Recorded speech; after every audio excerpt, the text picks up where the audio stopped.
రాష్ట్రంలో రైతు భరోసా వీరికి లేనట్టేనా? ఎందుకంటే రైతు భరోసాకు సంబంధించి చాలా ఉత్కంఠగా అయితే ఎదురు చూస్తూ ఉన్నారు.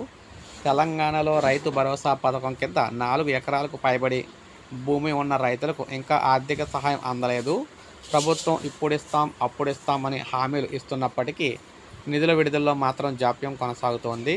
3 ఎకరాలలోపు భూమి ఉన్న రైతులకు సహాయం అందినట్లు ప్రభుత్వం చెప్పినప్పటికీ చాలామంది రైతులకు ఇంకా ఈ పథకం ప్రయోజనం పొందలేదని సమాచారం. ఈ ఆలస్యం వల్ల రైతులు నిరాశతో ఎదురుచూస్తూ విసిగిపోతూ ఉన్నారు. రైతు భరోసా నిధుల విడుదలలో జరుగుతున్న జాప్యం రైతుల్లో ప్రభుత్వం మీద నమ్మకాన్ని కోల్పోయేలా చేస్తుంది.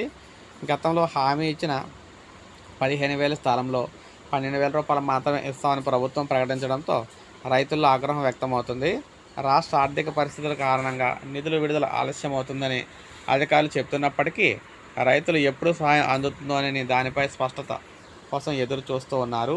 ఈ పరిస్థితి కొనసాగితే రైతుల నిరసనలు మరింత తీవ్రమయ్యే అవకాశం అయితే ఉందన్నమాట. సో ఈ విధంగా తెలంగాణలో రైతు భరోసా నిధుల కోసం రైతులు తీవ్ర నిరాశ ఎదురు చూస్తున్నారు. ఇదే కానీ జరిగితే రాష్ట్ర వ్యాప్తంగా రైతు ఉద్యమం అయితే తప్పదు. సో ఇది మనకి తాజా సమాచారం. ఒక లైక్ చేయండి, సబ్స్క్రైబ్ చేసుకోకపోతే మన ఛానల్ సబ్స్క్రైబ్ చేసుకుని